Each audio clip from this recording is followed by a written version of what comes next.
दोस्तों, रोज़ की तरह लिखनी ब्लॉग में सबका हार्दिक स्वागत है। सबके मंगल भविष्य की कामना के साथ बड़ों को मेरा सादर नमस्कार, छोटों को मेरा आशीर्वाद। मैं ठीक हूँ, आशा करता हूँ कि आप ठीक होंगे। दोस्तों, रामचरितमानस के उत्तरकांड के प्रसंग में अनेकों पात्रों के चरित्र का हमने वर्णन किया और जिसके अंतर्गत तुलसीदास जी ने रामचरितमानस में उत्तरकांड में सार रूप में जो भक्ति, स्नेह और प्रेम की आस्था और परमात्मा के प्रति जो श्रद्धा के भावों का सृजन किया है, यानी हमको वास्तविक भक्ति हम कहाँ से प्राप्त कर सकते हैं और भक्ति के वास्तविक रहस्य को अगर हम जान जाते हैं तो हम लोक कल्याणकारी कार्य करके अपने जीवन को इस सांसारिक जो आसक्तियां हैं, महत्वाकांक्षाएं, अपेक्षाएं हैं, अनेक प्रकार के अपने प्रभुत्व को बनाने की क्षमताएं हैं, तो उनका एक विशाल जो स्वरूप मानव अपने अंतःकरण में विराजमान करना चाहता है, जिससे वह हमेशा सुख की प्राप्ति करने की अनुभूति प्रकट नहीं कर सकता है। सब कुछ प्राप्त करने के बाद भी जब हमारी आकांक्षाएं बढ़ जाती हैं, अपेक्षाएं बढ़ जाती हैं, तो उसके बाद हम इहलोक और परलोक के चिंतन को विस्मृत हो जाते हैं और अपनी अलग ही दुनिया में खो जाते हैं, जिसके परिणाम स्वरूप हमारे अंदर आध्यात्म की भावनाओं का सृजन नहीं हो पाता है। और जब तक भक्ति, ज्ञान और साधना का स्वरूप का संयोग नहीं होता है, उनका सामंजस्य नहीं होता है, तब तक हम परमात्मा की सिद्धि को प्राप्त नहीं कर सकते हैं। तो हनुमान जी ने जिस प्रकार दोस्तों आठवीं सिद्धि, नवों निधि को प्राप्त किया, आज कलयुग में भी अगर मानव जीवन को अपनी चेतना सिद्धियों की प्राप्ति का अगर ज्ञान करना है तो सिद्धि पथ के अनुसार हमको यह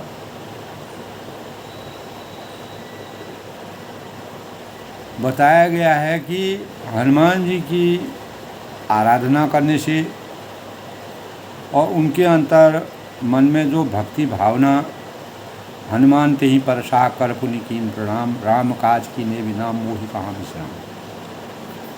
यानी अपने कर्म भावों में जब जिस प्रकार से वह लिप्त थे, संतप्त थे और कर्म भावों की पराकाष्ठा को उन्होंने सब कुछ न्यौछावर करते हुए कर्म भावों को सर्वोपरि माना, तो यही रामचरितमानस की पराकाष्ठा का सबसे बड़ा उदीयमान है।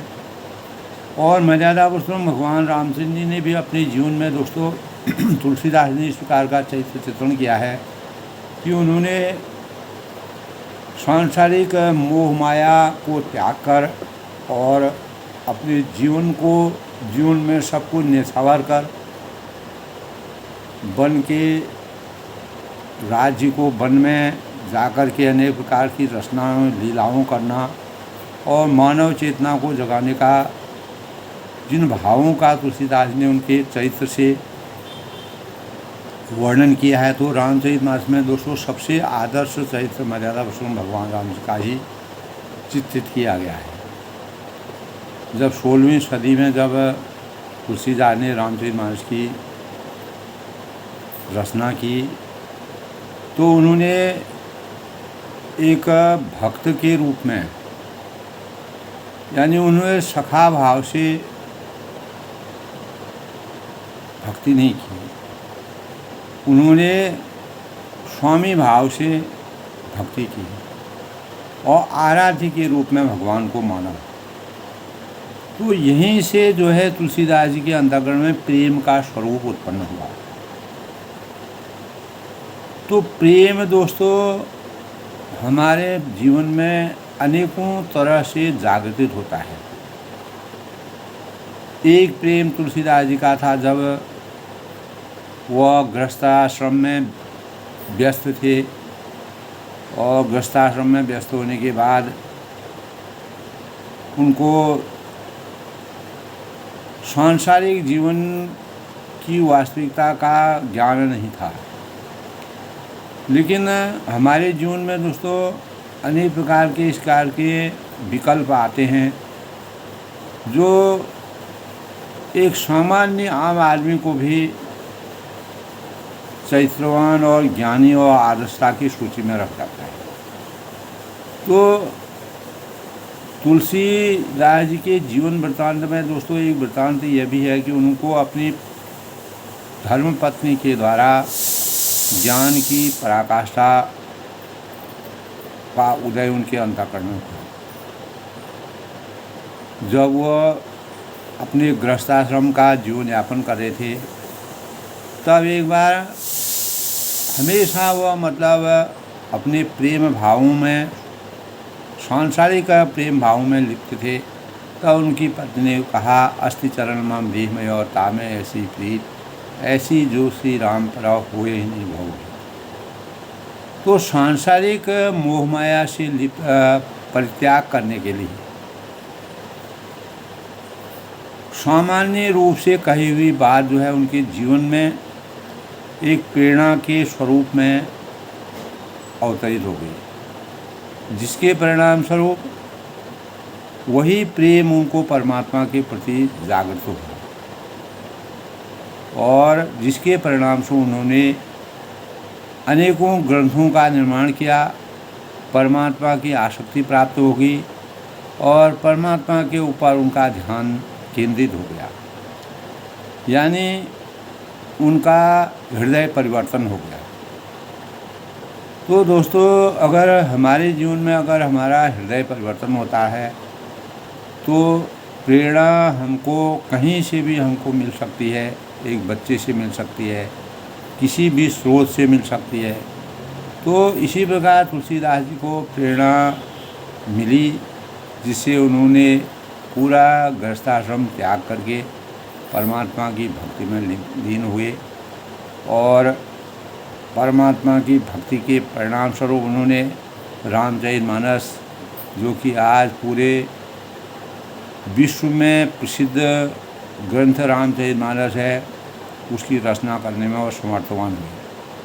तो जीवन एक पुष्प के समान है दोस्तों, और प्रेम उसका सौरभ है,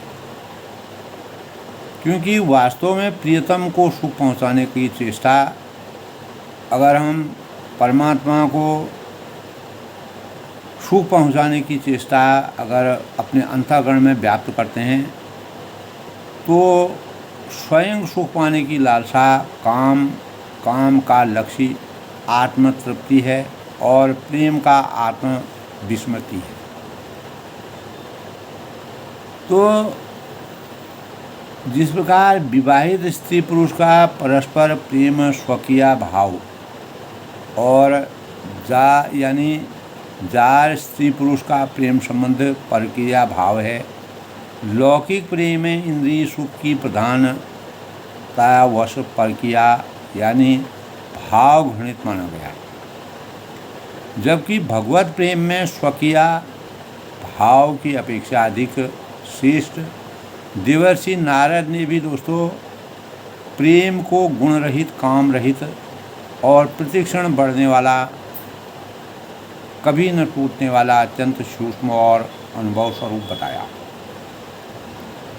तो निकुंज लीला में दोस्तों किसी सखी ने श्री कृष्ण को सुख पहुंचाने की लालसा के परिणाम स्वरूप नख और सिकतर श्रृंगार किया, किंतु पास पहुंचकर उन्हें निद्रा मग्न देखा।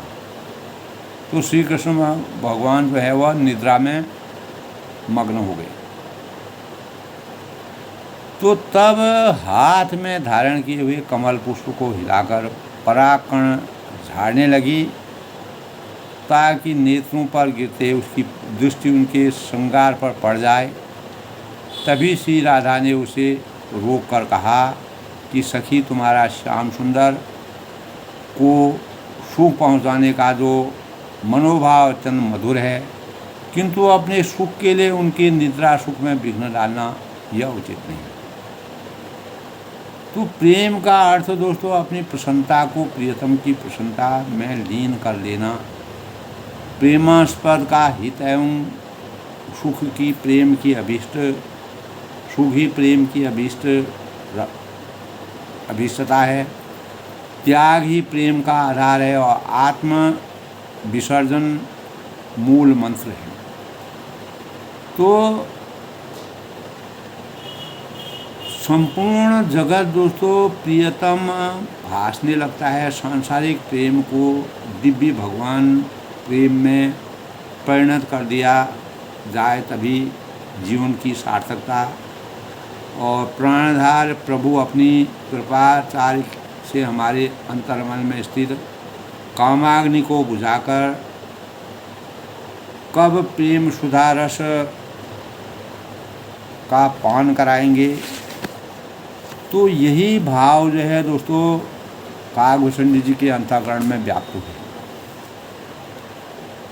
सब कुछ परित्याग करके परमात्मा की भक्ति में लीन होकर के और कौवे के रूप में अवतीत होकर के उन्होंने जिस प्रकार से आज के कल के प्रसंग में जिस प्रकार से गरुड़ जी को उन्होंने आसक्त किया, सुनी भूषण के वचन सुनी देख राम पद नेह, बोले हूँ प्रेम शहीद गिरा गरुड़ गिरा। और यानी गरुड़ जी भी संपूर्ण वृत्तांत सुनने के बाद जो है आसक्त हो गए।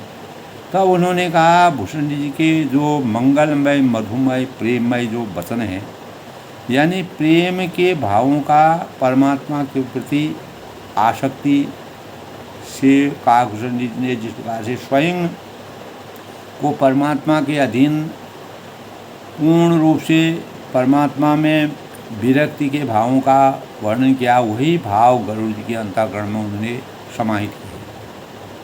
तो रामचंद्र के चरणों में उनका अतिशय प्रेम देखकर संदेह से भली भांति वह छूट गए। उनका संदेह हमेशा के लिए समाप्त हो गया और गरुड़ जी ने अपने शब्दों में, तो रामचरितमानस में दोस्तों कल के प्रसंग में तो तब कागभूषण जी कहते हैं कि नाथ जथा मति भाष्यूँ राख्यूँ नहीं कसु गोय चैत सिंधु रघुनायक था कि पायूँ। यानी हे नाथ, मैंने अपनी बुद्धि के अनुसार जितना मुझे ज्ञान था परमात्मा के बारे में, मैं जो कुछ जानता था, मैंने कोई भी चीज़ तुम्हारे सामने सम्मुख छिपाया नहीं है। और श्री रघुवीर के चरित्र समुद्र के समान कितनी गहराई उसमें है उसकी कोई था नहीं पा सकता है, उसका न आदि है न अंत है।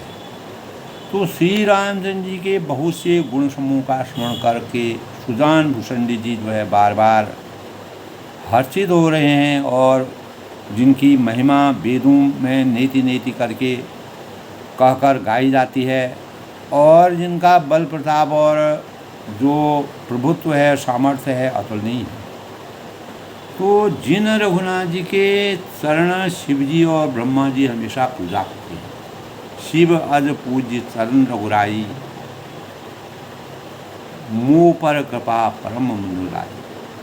और उनकी मुझ पर कृपा होनी उनकी परम कोमलता है, उनकी आदर्शता है, यही भगवान की पराकाष्ठा का सबसे बड़ा स्वरूप है। अस्वभाव कहूँ सुनाऊँ न देखो, किसी का ऐसा स्वभाव आज तक जो है इस ब्रह्मांड में न किसी ने सुना न देखा। और अतः के खगेश करो समलेखों, के खगेश रघुपति समलेखों। अतः हे पक्षीराज गरुड़ जी, मैं श्री रघुनाथ जी के समान गिनती किसी और की नहीं कर सकता हूँ, क्योंकि कोई भी उस लायक अभी तक इस सृष्टि में नहीं विराजमान नहीं। तो साधक है, सिद्ध है, जीवन मुक्त या जो जीवन से विमुक्त हो गए हैं, यानी उन्होंने वैराग्य, उदासीन हो गए हैं, विरक्त हो गए हैं, कवि हो गए हैं, विद्वान हो गए हैं, कर्म रहस्य के ज्ञाता हो गए हैं, कर्म भावों के जानने वाले सन्यासी, योगी, शूरवीर, बड़े तपस्वी, ज्ञानी, धर्मपरायण, पंडित और विज्ञानी होने पर भी इतना सब कुछ मानवता के जो मानवीय अवतार के प्रमुख गुण हैं, उन ऐसे गुणों से सुसज्जित होने के बावजूद भी अगर परम ब्रह्म परमेश्वर मर्यादा पुरुषोत्तम भगवान का की कृपा पर उन पर नहीं है, तो वह भी सार्थक जीवन यापन करने में, यानी वह भी इस भवसागर से पार होने में समर्थवान हो सकते। तो ये कोई भी ऐसे स्वामी श्री राम जी का सेवन भजन के बिना इस ब्रह्मांड से पार, इस भवसागर से पार नहीं पा सकते। तरह न बिनु से सम रामी, तरह न बिनु से मम स्वामी, मेरे जो आराध्य देव हैं, स्वामी हैं, राम नमामि नमामि नमामि, उन परम ब्रह्म परमेश्वर को मैं नमस्कार करता हूँ, करोड़ों बार नमस्कार करता हूँ।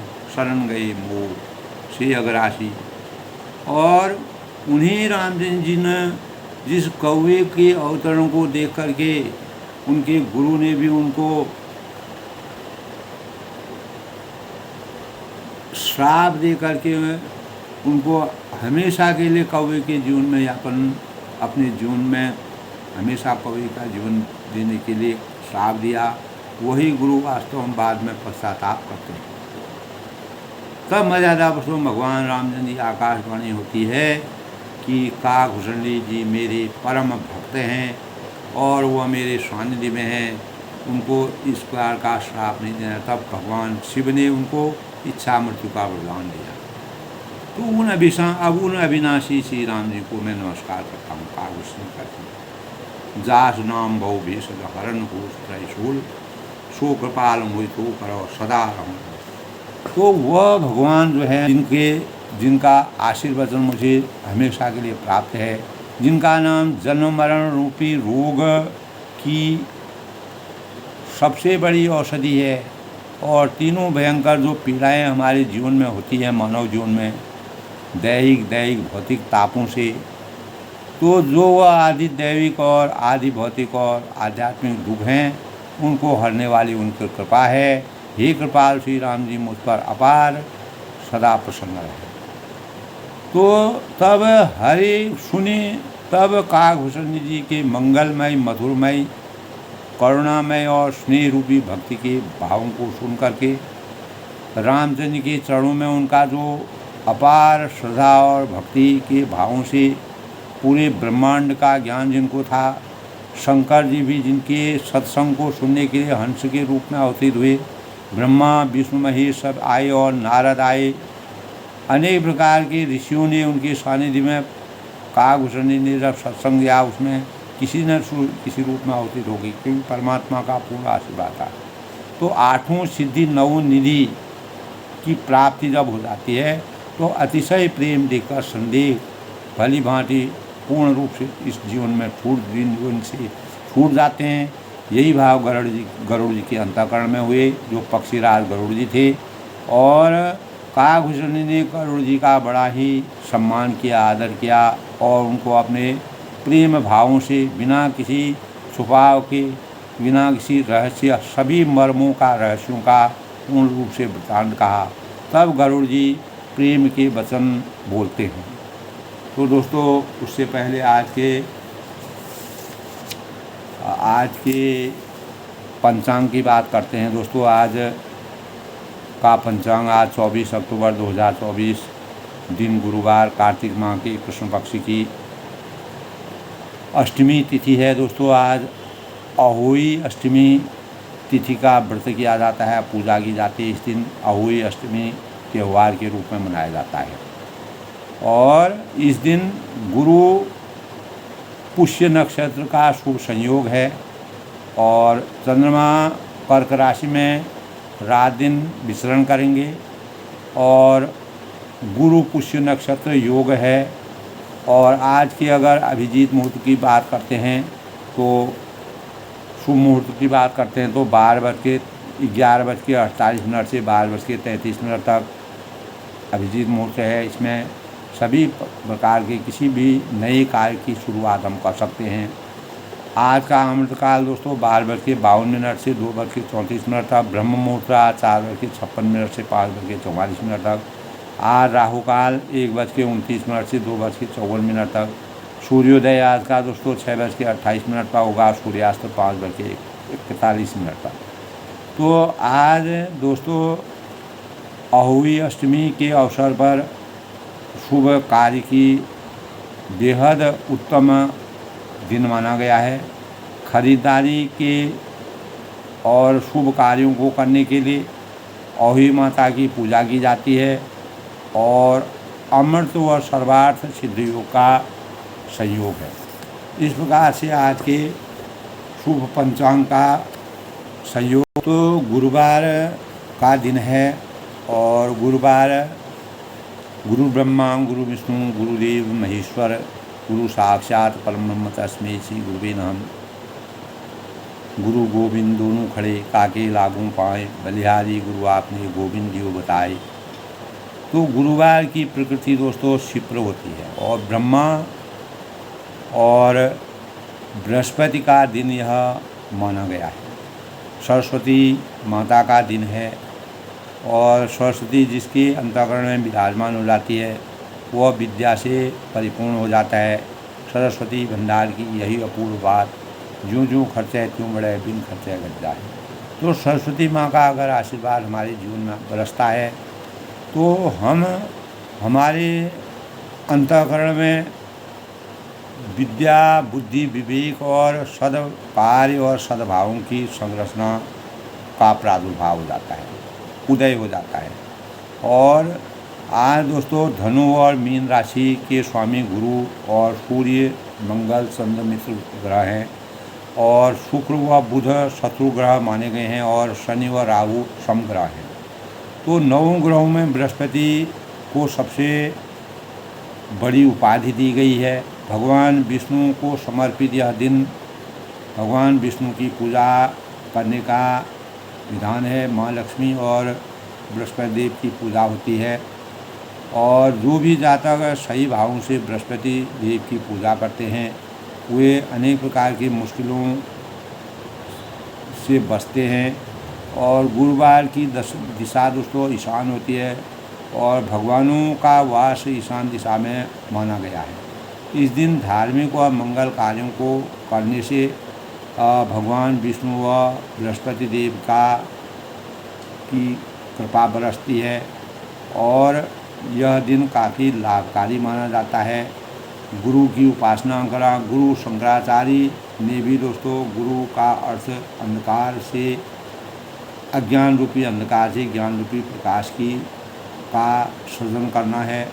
गुरु ज्ञान से ही मनुष्य अपने जीवन में समर्थवान बनता है और गुरु मंत्र बुद्धिभूतं त्रिलोकेशं तं नमामि बृहस्पति में और ब्रंग बृहस्पति नमः और ग्रां ग्रीं ग्रौं सह गुरुवे नमः का पाठ का जप करना चाहिए।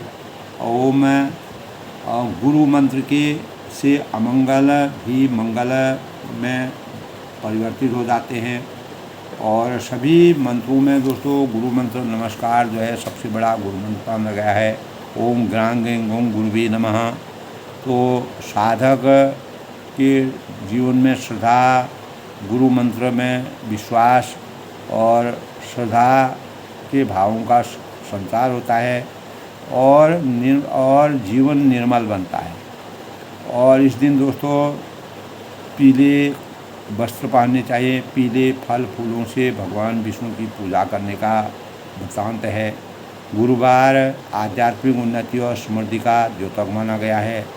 गणेश जी का पूजन इस दिन और विष्णु भगवान की पूजा बड़े विधि विधान के साथ करनी चाहिए और विष्णु भगवान में पंचामृत स्नान यानी 5 चीज़ों से बने हुए भगवान को स्नान कराना चाहिए। शुद्ध जल से स्नान करना चाहिए, पीले पुष्पों को, फलों को, वस्तुओं को भगवान में। और इस दिन किसी प्रकार से भी ओम नारायणाय और वासुदेवाय नमः और विष्णु भगवान का प्रिय मंत्र यह है, ओम नारायणाय नारायणाय प्रसिद्धं विष्णु वासुदेवाय नमः। और इस प्रकार दोस्तों आज भगवान विष्णु देव की पूजा करने के भाव हैं। और हमारे जीवन में दोस्तों जब सरस्वती का वास होता है, भगवान विष्णु की कृपा होती है, तो जीवन में शांति का सृजन होता है, सुख शांति जीवन में मिलती है। तभी कहा है बुद्धिं भूतं लोकेशं तं नमामि बृहस्पति नमः।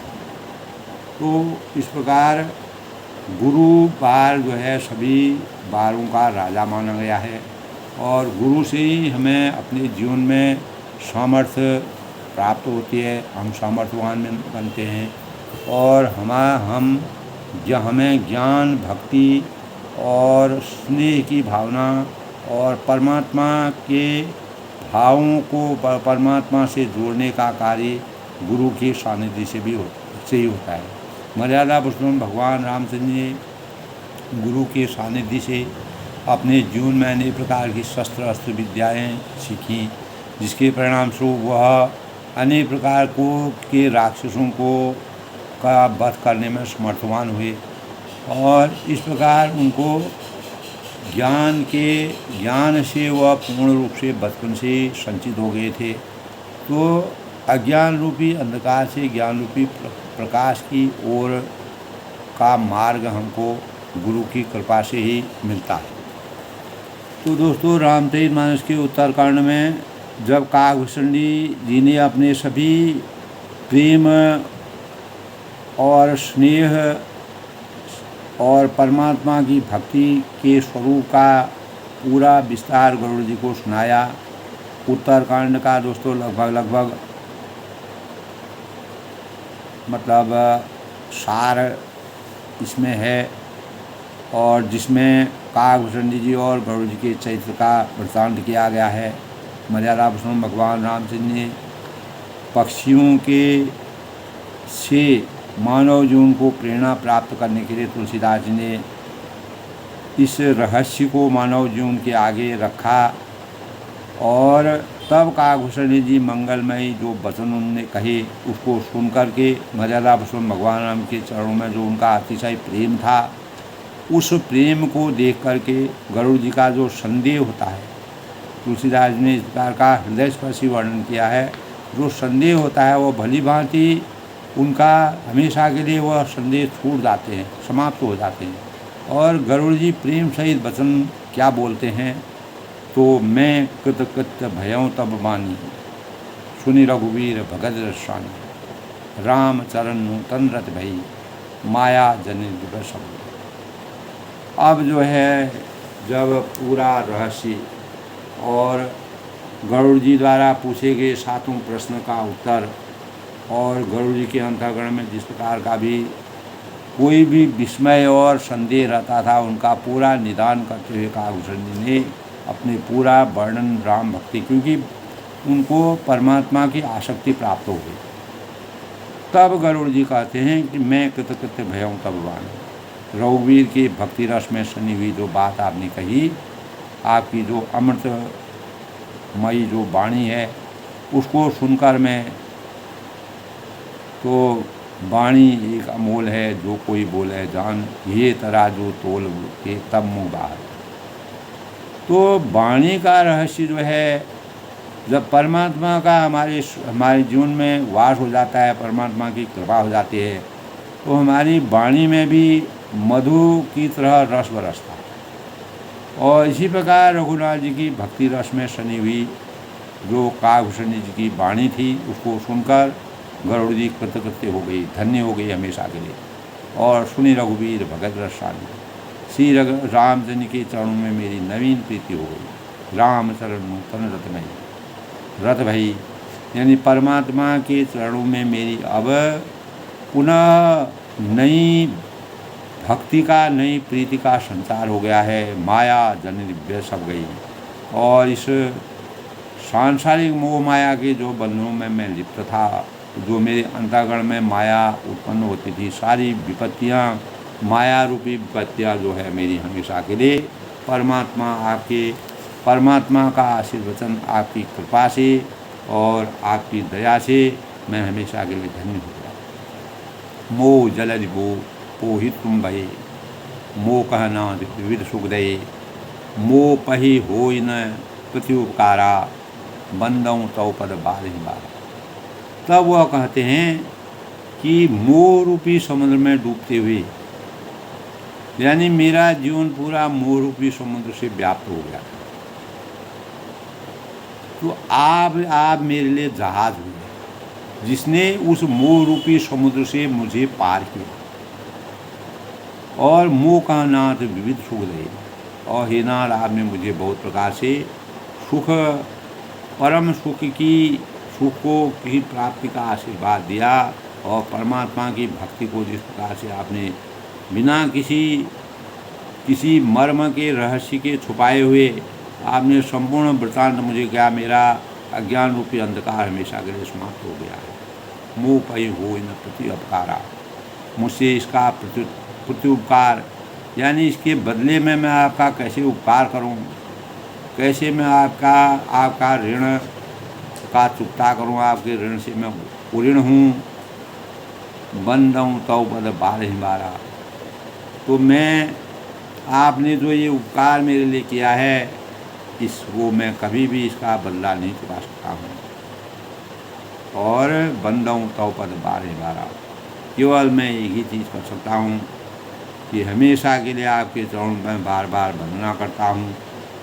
और जीवन पर्यंत जब तक मैं इहलोक और परलोक में भी जाऊँगा, हजारों जन्मों तक जब मैं जन्म भी लूँगा या मैं मोक्ष की प्राप्ति कर लूँगा, तब भी मैं आपकी वंदना में हमेशा अनुरक्त रहूँगा। क्योंकि परमात्मा के आशीर्वचन को प्राप्त करने, परमात्मा मय जो जीवन आपने मुझे प्राप्त किया, उसके लिए मैं आपका धन्य मैं हमेशा आपकी आराधना करता हूँ। अपने मन में मैं आपको हमेशा बार बार वंदना आपकी करता हूँ।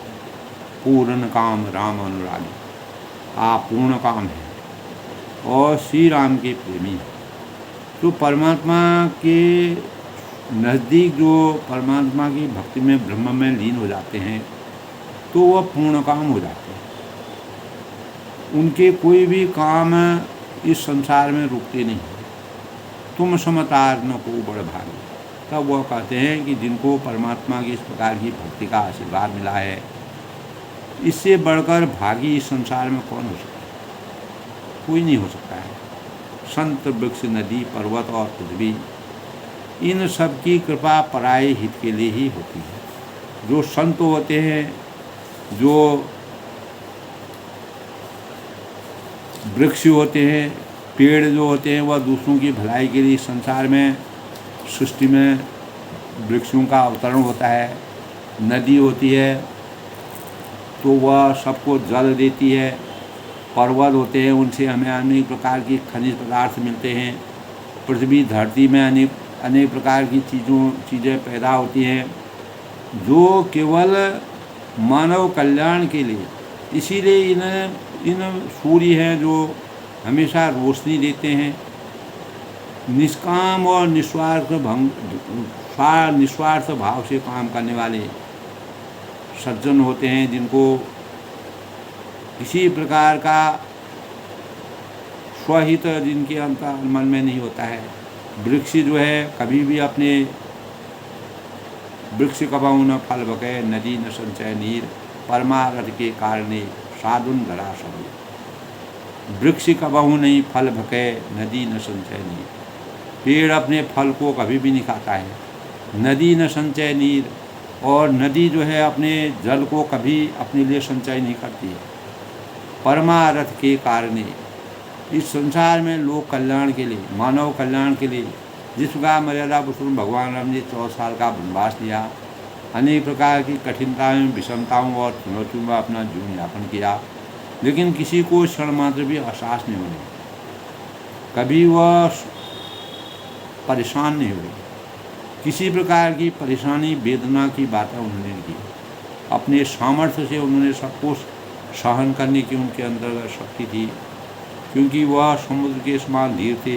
तभी कहा है नदी न संचय, यानी वृक्ष कबाऊ नहीं फल बगे, नदी न संचय नीर, परमार्थ के कारण साधुन भरा सके। जो सज्जन लोग होते हैं, जैसे वृक्ष होता है, नदी होती है, पर्वत होती है, पृथ्वी होती है, ये हमेशा लोगों निष्काम भाव से परमार्थ के लिए परमात्मा द्वारा सृष्टि में इनको जनित किया है, और इन सब की क्रिया पराय हित के लिए ही होती है, दूसरों की भलाई के लिए। उसी प्रकार आपने भी इस संसार में जन्म जो है पराई भक्ति, पराई दूसरों की भलाई के लिए जन्म लिया है। तो यही दोस्तों हमारी बौद्धिक संपदा होती है।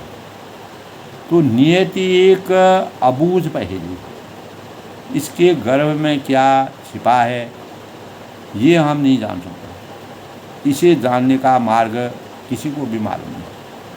तो कभी कभी दोस्तों हम नियति के चक्र में ऐसे फंस जाते हैं कि लगता है कि कितना ही हाथ पैर मार लें, कितना ही प्रयास कर लें, कितना ही प्रयत्न कर लें, रेत में रुकी हमारी जो नाव है आगे नहीं बढ़ पाती। यानी मरुस्थल में रुकी हुई नाव जो है हम आगे नहीं बढ़ा पाते, ऐसी परिस्थितियाँ आ जाती हैं। तो नियति जो है को ईश्वर की इच्छा मानकर कुछ औसत प्रतिभा वाले लोग समर्पण कर देते हैं। तो यही भाव काकभूषणी के अंतर्गत, परंतु समस्या उनके साथ आती है जो अत्यंत प्रतिभाशाली होते हैं, परंतु नियति उन्हें कुछ ऐसे बंधनों में बांधकर रखती है कि वे सांसारिक दृष्टि से सदा असफल ही दिखते हैं। लेकिन कभी कभी यूँ भी होता है, कितना भी प्रयास कर लें, कितना भी मेहनत कर लें, कितना भी प्रयास रहें, जब भी सांसारिक मानकों की पूर्ति नहीं हो दिखती है तो ऐसे में लगता है कि हम किसी अदृश्य दीवार के विरुद्ध सिर पटक रहे हैं, और परंतु खिड़की है खुलती ही नहीं। तो इसी प्रकार दोस्तों स्वामी विवेकानंद जी का जीवन बहुत ही कष्टमय था। वह अपने गुरु रामकृष्ण जी की शरण में रहते थे, और गुरु की आज्ञा से वह माँ काली से अपने परिवार के लिए अन्न और वस्त्र की भिक्षा मांगते थे, और अंत में शक्ति एवं भक्ति का वरदान मांगकर चले आते थे। तो दोस्तों यदि नियति हमें कथित सांसारिक मानकों के अनुसार विफलता दे रही है तो विश्वास रखिए, अपने अंतःकरण में ये अवश्य जानिए कि हमें कहीं भी सफलता लेने की योजना, उसकी हमें कहीं और सफलता लेने की योजना है। कहीं न कहीं वह किसी न किसी रूप में हमारी परीक्षा नियति ले रही है। उस परीक्षा में हमें हमेशा कैसे हमको, अगर हम व्यथित हो जाएंगे, उससे हम विरत हो जाएंगे, तो जब तक सफलता नहीं मिलती है तब तक अपनी प्रतिभा के समृद्ध करते रहने का, यही स्वाध्याय से वृद्धि को पैना करते रहने का विकल्प प्रत्येक मानव के पास होता है। तो बौद्धिक क्षमता भी एक प्रकार की उपलब्धि है दोस्तों, जो सबको प्राप्त नहीं होती है, जिस पर समर्पण भाव होते हैं, जो रात दिन भगवान यानी अपने कार्यों में विरत रहता है, रत रहता है। सबको संभव है भौतिक समला शाश्वत प्रयास प्रभाव उत्पन्न करने वाली न हो। तो हमारी जो विरासत हम विरासत को गढ़ सकते हैं, अपनी प्रतिभा के बदौलत अपने जीवन को संबल के समान मजबूत बना सकते हैं। इसीलिए जीवन को सुख समृद्धि के बजाय बौद्धिक सार्थकता की दृष्टि से देखना अधिक अर्थपूर्ण है, अधिक महत्वपूर्ण है। यही काम जो है काकभूषणी ने अपने जीवन में किया। कौवे के रूप में अवतीर्ण होकर के परमात्मा की आसक्ति उनको प्राप्त हुई, जिसके परिणाम तब गरुड़ जी कहते हैं, संत हृदय नवनीत समाना, कहा कभी न परि कहे न जाना, निज परिताप द्रव नवनीता, पर दुख द्रवहि संत सुख मिलता। तो संतों का हृदय मक्खन के समान होता है, नवनीत माने मक्खन के समान होता है। और मक्खन जो है दोस्तों थोड़े में ही बड़ा मुलायम होता है, उनको थोड़े में दया आ जाती है और थोड़े में वो कृपाल हो जाते हैं। तो वो मक्खन के अंदर जिस प्रकार किसी प्रकार की कड़ा कठोरपन नहीं होता है, उसी प्रकार जो संत होते हैं वह उनका स्वभाव जो है बहुत ही मृदुल हो जाता है, मक्खन की तरह मुलायम हो जाता है। और कहा कभी न परि कहे न जाना, ऐसा कवियों ने कहा है। अनेक प्रकार के जो विचारक हैं, जो संत हैं, परंतु उन्होंने निज परिताप ध्रुवय नवनीता, परंतु उन्होंने असली बात कहना नहीं जाना, क्योंकि मक्खन तो अपने को ताप मिलने से पिघलता है। जब हम तपते हैं, लोहा होता है, लोहे को जब हम तपाते हैं दोस्तों, तब लोहा फैलता है। तो शरीर को तपाना पड़ता है। हम जितना अपने भक्ति भावों में जितना अपने शरीर को तपाएंगे परमात्मा के अंदर, तो उसी प्रकार हम मक्खन होता है, इतना मुलायम होता है, अगर वह तपता है तो वह पिघल जाता है। और तब वह क्या करता है, पर दुख द्रवहि संत सुख देता। इसी प्रकार जो ताप मिलने से वह पिघल जाता है, परम पवित्र संत दूसरों के दुख को देखकर। तो जो संत लोग होते हैं, जो कृपाल होते हैं, जो दयालु होते हैं, जिनमें संतों के सच्चे भाव होते हैं, तो संत संत संत का हृदय बड़ा ही कोमल होता है। तो सुनसी असत्य असी समाय, तो सुनसी संत हृदय मम उर्वशी ऐसे। तो संतों का तो सब कहा था कि मतलब विभीषण ने भी कहा था कि हनुमान जी से कहा कि आप मेरे हृदय में इस प्रकार से वास हो गए हैं, मेरे हृदय में आप विराजमान हो गए हैं जैसे संतों के हृदय में प्रिय भक्त होते। तो जो संत भगवान के हृदय में भक्त जिस प्रकार से वास होते हैं, उस प्रकार आप मेरे हृदय में वास हो गए हैं। तो संत न छोड़े संतई कोटिक मिले असन, मलय भुजंगे या बेदिया, मलय भुजंगे ही बेदिया, शीतलता न तजन। तो संतों के हृदय में अच्छाई और बुराई का कोई प्रभाव नहीं पड़ता। वो हमेशा एक समान जिस प्रकार मक्खन होता है, नवनीत होता है, उसी प्रकार उनका हृदय भी कोमल और दयालु प्रेम भाव से भरा रहता है। और वह अपने को ताप मिलने से वह पिघलता है। परम पवित्र संत भी दूसरों के दुख से पिघल जाते हैं। अगर किसी को दुख होता है, कोई परेशानी में होता है, तो परोपकाराय संताप विभूत है। तो इस संसार में दोस्तों, इस सृष्टि में परोपकार से ही परोपकारी लोग ही संसार में जो है दूसरों की भलाई का काम करते हैं। जीवन जन्म सुफल मम भयऊ, तो प्रसाद संशय सब गयऊँ। तो मेरा जीवन हमेशा के लिए अनेकों जन्म जन्मांतर के लिए मेरा जन्म जो है सफल हो गया है। मैं वास्तविक यानी कहते हैं ना, जब हमारे अच्छे दिन आने लगते हैं तो हम अच्छे मार्ग का अनुसरण करते हैं। इसी प्रकार गरुड़ जी को शिव जी ने जब काकभूषण के शरण में भेजा, तो वह उनको भगवान की भक्ति का आशीर्वाद प्राप्त हुआ। तो प्रसाद संशय सब गया हूँ। तो आपकी तभी वह कहते हैं कि आपकी कृपा से मेरे जो संदेह मेरे अंतःकरण में वो समस्त समाप्त हो गए। और जाने वो सदा मोहि निज किंकर, और मुझे सदा अपना दास ही जानेगा, अपना सेवक ही जानेगा, कभी भी मुझे हमेशा याद करेगा। शिव जी भी कहते हैं कि हे उमा, पक्षी श्रेष्ठ गरुड़ जी बार बार ऐसा कह रहे हैं कि शिव जी ने भी गरुड़ जी की अपेक्षा की और गरुड़ जी की बहुत ही प्रशंसा की। और क्योंकि उनके भाव इस प्रकार के थे, उनका संशयों से वह दूर होना चाहते। और किसी प्रकार का संदेह संशय मन में जब रहता है तो हम सदमार्ग और परमात्मा की प्राप्ति नहीं कर सकते। तो पक्षी श्रेष्ठ तब शिव जी पार्वती से कहते हैं कि गरुड़ जी ने जिस प्रकार के प्रश्न और तर्क वितर्क किए, वह जो है विचारणीय थे और काकभूषण जी ने बड़ी सरलता के साथ, सहजता के साथ अपने ज्ञान के अनुसार उसका उत्तर दिया। तो तासु चरण शिव नावर कई प्रेम सहित मत दी। तब वह कहते हैं हे काकभूषण जी कि चरणों में प्रेम सहित सिर नवाकर और हृदय से, तो सहृदय जो है वह रघुवीर को धारण करके धीर बुद्धि गया हूँ गरुड़ बैकुंठ तब हृदय राग रघुवीर। तब गरुड़ जी जो है बैकुंठ धाम को चले गए।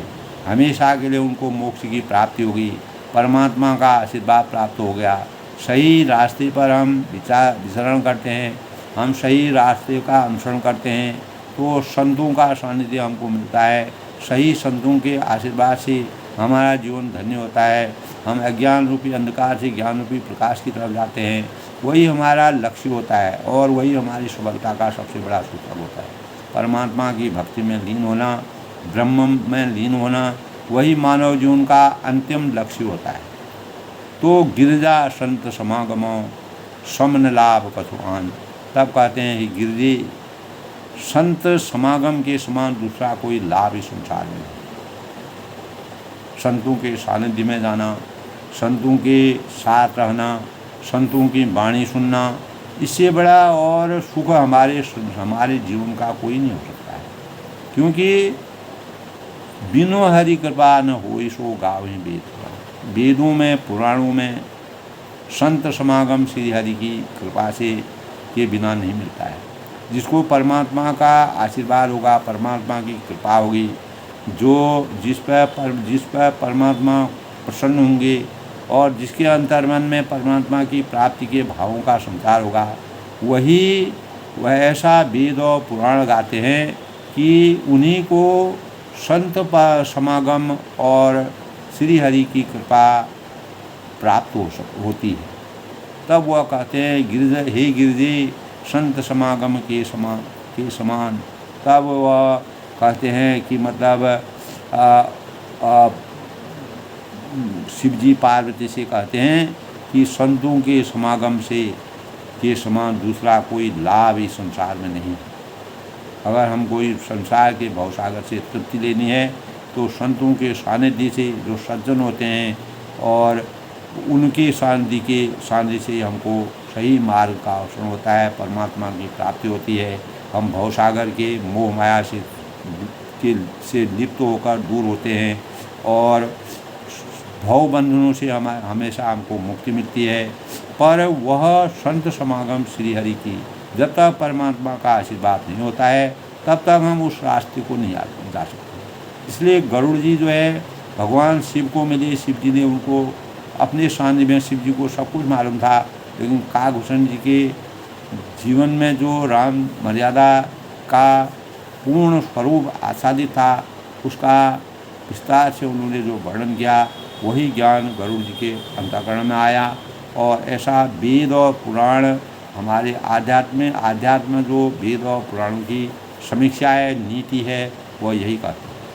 तो गरुड़ जी ने अपनी बातों को कह करके काकभूषण जी को का जो उनके लिए जो योगदान था, उस योगदान को अपने मन, वचन और कर्म से उन भावों का समावेश किया और उन भावों का वर्णन किया और उनकी भूरी भूरी प्रशंसा की और अपने जीवन को धन्य माना।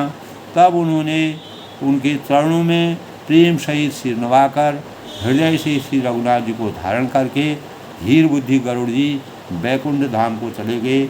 हमेशा के लिए वह मोक्ष की प्राप्ति हुई। तो दोस्तों, आज के रामचरितमानस के उत्तरकांड में सबके मंगल भविष्य की कामना के साथ, तो परमात्मा की भक्ति को प्राप्त करने के लिए जिस प्रकार हम प्रेम भावों से भगवान को प्राप्त कर सकते हैं, तो काकभूषण ने जिस प्रकार से गरुड़ जी को आसक्त किया, गरुड़ जी ने उस वास्तविक ज्ञान का संचार उनके अंतःकरण में हुआ, यही परमात्मा की भक्ति का बड़ा श्रेय है।